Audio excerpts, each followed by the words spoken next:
दोस्तों नमस्कार। अमेरिकन राष्ट्रपति ने टैरिफ वॉर शुरू किया और पिछले 3 महीने में करीब $100 बिलियन अमेरिकी सरकार को एक्स्ट्रा राजस्व प्राप्त हुआ। अब सवाल इस बात का है कि ये जो $100 बिलियन का एडिशनल रेवेन्यू यूएस गवर्नमेंट ने इकट्ठा किया, ये किसने दिया, कहां से आया, किन सेक्टर्स को फायदा हुआ, किन को नुकसान हुआ। आज हम इसकी चर्चा करते हैं, क्योंकि टैरिफ लगाने से अगर अमेरिकन सरकार को फायदा होता है लेकिन वहां के सिटीजन्स का नुकसान होता है, तो क्या ये लॉजिकल है? इस बात की आज हम चर्चा करेंगे। इसमें कई सेक्टर्स के बारे में मैं आपसे बात करूंगा और कई आंकड़े आपके सामने रखूंगा जो ये बताएगा कि क्या वास्तव में ये जो टैरिफ का खेल ट्रंप साहब खेल रहे हैं, ये अमेरिका के फायदे में है या नहीं है। इसलिए दोस्तों, इस वीडियो को अंत तक देखिएगा, इस चैनल को सब्सक्राइब करिए, सपोर्ट करिए, फिर इसको हम डिटेल में जानने का प्रयास करते हैं। देखिए, सबसे पहली बात तो ये आ रही है कि जब आप टैरिफ लगाते हैं तो इसका मतलब ये है कि आपके जो कस्टम ड्यूटी लगती है वो ज़्यादा है। मतलब अगर ₹100 का प्रोडक्ट है, उस पर अगर 30% या 50% टैरिफ है, तो उसमें 30 या ₹50 इम्पोर्टर को देना पड़ता है और फिर वो ऊंचे दाम पे ही अपने कंज्यूमर को दे पाएगा, क्योंकि cost of product plus taxes मिला के ही उसकी एमआरपी के अंदर अपना मार्जिन जोड़ के वो कंज्यूमर को दे पाएगा। अब सवाल इस बात का है कि 25% या 30% जो टैक्स दिया जा रहा है वो कौन दे रहा है। कहने का मतलब ये है दोस्तों, अभी जो आंकड़े आ रहे हैं उससे ये पता लग रहा है कि अभी जितने भी प्रोडक्ट्स अमेरिका में आ रहे हैं वो महंगे हो गए। यहाँ तक कि सुपरमार्केट्स ने भी अपने रेट बढ़ा दिए हैं। जो रोजमर्रा की चीजें हैं, जैसे इलेक्ट्रॉनिक्स है, कपड़े हैं, खाना है, जो इम्पोर्टेड है, वो सब महंगा हो गया है। इस चक्कर में क्या हुआ है कि बहुत सारे देशों से जहां से पहले प्रोडक्ट आता था, अगर उन पे टैरिफ ज्यादा है तो अब वो प्रोडक्ट नहीं आ रहा है। इसका मतलब है वो चॉइस अब कंज्यूमर्स को नहीं मिल रही है। मान लीजिए कि जूस आता था ब्राजील से और अचार जाता था इंडिया से, और कंज्यूमर दोनों खाता था। अगर मान लीजिए कि अचार पे ज्यादा टैरिफ लगा दिया और जूस पे कम है, तो जूस का आयात बढ़ जाएगा। हो सकता है अचार की कंजम्पशन कम हो जाए या काफी हद तक इंपोर्ट अमेरिका में बंद भी हो जाए। तो अल्टीमेटली कंज्यूमर्स को जो चॉइस मिलती है उसमें कमी आई है, साथ ही साथ दाम बढ़े हैं। इसके अलावा अब जो क्वालिटी पहले आप कंट्री के बेस पे लेते थे, किसी मैन्युफैक्चरर से लेते थे, क्योंकि दुनिया में रेट सबके बराबर थे, टैरिफ जो बराबर थे, अब अलग होने से क्या हुआ है कि जो सुपरमार्केट्स हैं वो सस्ता माल ढूंढ रही हैं और काफी हद तक क्वालिटी कॉम्प्रोमाइज भी हो रहा है। इस स्थिति के अंदर अमेरिका के कंज्यूमर को क्या अच्छा माल मिला या कॉम्प्रोमाइज प्रोडक्ट मिला, ये भी अपने आप में एक बहुत बड़ा सवाल है। कुल मिला के आमदनी तो बढ़ी नहीं, कंज्यूमर्स की इनकम नहीं बढ़ी, लेकिन कॉस्ट ऑफ फूड बढ़ गया, कॉस्ट ऑफ एसेंशियल आइटम्स बढ़ गए। तो अमेरिका में जो क्वालिटी ऑफ लाइफ थी या जो परचेजिंग पावर थी कंज्यूमर्स की, वो गिरी है। ये बात भी हमें समझना होगा, और खासकर जो लोअर मिडिल क्लास या अनएम्प्लॉयड यूथ हैं उनके लिए बहुत बड़ी समस्या हो गई है।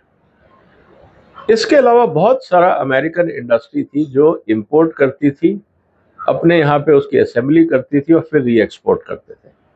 अब रॉ मटेरियल भी या कंपोनेंट्स भी महंगे हो गए हैं और उनका एक्सपोर्ट भी कम हो गया है। अब सवाल इस बात का है कि जो रेवेन्यू जनरेट हो रहा है कस्टम ड्यूटी के माध्यम से, क्या वो अमेरिका का फायदा कर रहा है? इस बात को हमें थोड़े विस्तार से भी लॉजिकली देखना पड़ेगा। और जब आपका रॉ मटेरियल महंगा हो गया, आपके कॉस्ट ऑफ मैन्युफैक्चरिंग और महंगी हो गई, तो जो अभी तक आप एक्सपोर्ट कर रहे थे अब वो आप एक्सपोर्ट नहीं कर पा रहे हो। जब आप एक्सपोर्ट नहीं कर पा रहे हो तो जो आपकी इंडस्ट्री पहले मान लीजिए 1000 कारें बेचती थी हर महीने या हर हफ्ते, अगर वो अब कम बेच पा रही हैं तो नुकसान किसका हुआ? कैपेसिटी यूटिलाइजेशन किस कंपनी की कम हुई? अमेरिकन कंपनी की। इससे पर यूनिट कॉस्ट बढ़ गया, मतलब उन कंपनियों का मार्जिन भी कम हो गया और एक्चुअल सेल भी कम हो गई, और टैरिफ लगाने से खर्चे भी बढ़ गए। क्या ये लॉजिकल है? इसको भी सोचना होगा। इसके अलावा बहुत सारे देशों ने रिटेलिएटरी टैरिफ लगाने का कहा है कि भाई अगर ट्रम्प साहब टैरिफ लगाएंगे तो हम भी लगाएंगे। उस स्थिति में अमेरिका का प्रोडक्ट पहले ही महंगा था, अब और महंगा हो गया, तो ओवरऑल जो एक्सपोर्ट मार्केट है उसमें प्रॉब्लम आएगी, ऑफटेक कम होगा, चाहे वो एग्रीकल्चर प्रोडक्ट हो या वो इंडस्ट्रियल प्रोडक्ट हो, ये भी देखना होगा।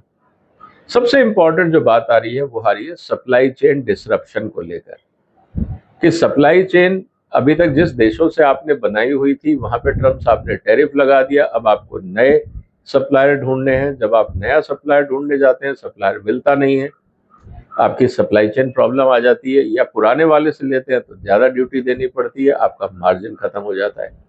तो दोनों तरफ से अमेरिकन इंडस्ट्री परेशान हो रही है। इस कारण एक अनसर्टेनिटी सी बन गई है कि ये होगा कैसे। ट्रम्प साहब तो कह रहे हैं आप आइए इन्वेस्ट करिए, लेकिन इन्वेस्ट कहाँ करें? जिस तरह से हालात हैं, अगर हम इन्वेस्ट सिर्फ अमेरिका के लिए कर रहे हैं तो फिर हम छोटी फैक्ट्री लगाएंगे, हम एक्सपोर्ट नहीं करेंगे। और अगर हमें एक्सपोर्ट करना है तो हमारी कॉस्ट ऑफ ऑपरेशन ज़्यादा है, हम दुनिया में कॉम्पीट नहीं कर पाएंगे, तो ये सब कैसे चलेगा? तो ये अपने आप में एक बहुत बड़ी समस्या बन के उभर रही है। लेकिन शॉर्ट टर्म में कुछ कंपनीज, खासकर जो मेटल है, स्टील वाले हैं, दूसरे लोग हैं, उनको जरूर फायदा हुआ है, क्योंकि वहां पे लगातार डंपिंग हो रही थी चाइना से, बाकी देशों से, उस पर थोड़ी लगाम लगी है। तो थोड़े समय के लिए वहां की स्टील और एल्यूमिनियम इंडस्ट्री को, कॉपर इंडस्ट्री को, जो अगर आप ये कह सकते हो कमोडिटी मार्केट के लोग हैं, उनको थोड़ा बहुत रिलीफ जरूर मिला होगा। लेकिन सबसे बड़ा फायदा किसको हुआ? सबसे बड़ा फायदा हुआ अमेरिका की सरकार को, ट्रेजरी को। उनको $100 बिलियन एडिशनल मिले। अब $100 बिलियन आपने किसकी कीमत में लिए और किससे निकाले? आपने अपने कंज्यूमर से निकाले, आपने अपनी इंडस्ट्री की प्रॉफिटेबिलिटी कम करके निकाले, आपने अपने कंट्री का एक्सपोर्ट कम करके निकाले, आपके यहाँ पे एम्प्लॉयमेंट कम होगा, आपके यहाँ पे कैपेसिटी यूटिलाइजेशन कम होगी, कॉस्ट ऑफ प्रोडक्शन और बढ़ जाएगा, आप एक्सपोर्ट नहीं कर पाओगे।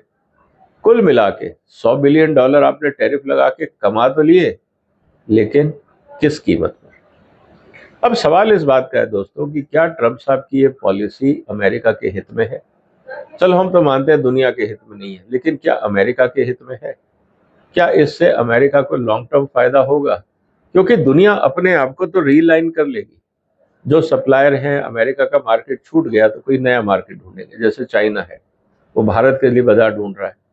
भारत है, वो ऑस्ट्रेलिया, जापान, कोरिया, थाईलैंड, जहाँ इतना एग्रेसिवली पहले नहीं था, वहां बाजार ढूंढेंगे। मिडिल ईस्ट में और एग्रेसिव हो जाएंगे। कुछ हद तक अफ्रीका के कुछ देशों पे टारगेट किया जाएगा। तो कहने का मतलब क्या है? व्यापारी अपना रास्ता ढूंढेगा, लेकिन क्या सरकार को फायदा हो रहा है? अगर आपके यहाँ एम्प्लॉयमेंट कम हो रही है, कैपेसिटी यूटिलाइजेशन कम हो रही है, आपका एक्सपोर्ट्स कम हो रहा है, तो क्या ये राष्ट्र हित में है? इसको समझना बहुत जरूरी है। आपको क्या लगता है दोस्तों इस पूरे प्रोसेस से? क्या अमेरिका ने जो $100 बिलियन इकट्ठे किए, ये राष्ट्र हित में है? क्या इससे अमेरिका को फायदा होगा? या अगर मैं कहूं कि ये जो पूरा टैरिफ का खेल खेला है ट्रम्प साहब ने, इससे किसको फायदा हो रहा है? हो सकता है कुछ फाइनेंशियल कंपनीज को फायदा हो जाए, कुछ बैंकिंग कंपनीज को फायदा हो जाए, हो सकता है उन कंपनियों में ट्रम्प साहब के भी शेयर हों, उनको फायदा हो जाए। लेकिन क्या ये अमेरिका के हित में है? आपका क्या विचार है दोस्तों, ये बताइएगा। इस वीडियो को लाइक करिए, इसको शेयर करिए, और इस महत्वपूर्ण मुद्दे पे आप अपने विचार जरूर रखिए, क्योंकि ये जानना जरूरी है कि आफ्टर ऑल किसका फायदा हो रहा है। हमें सपोर्ट करिए। फिर मुलाकात होगा एक और महत्वपूर्ण मुद्दे के साथ। तब तक अपना ध्यान रखिएगा। फिलहाल वंदे मातरम।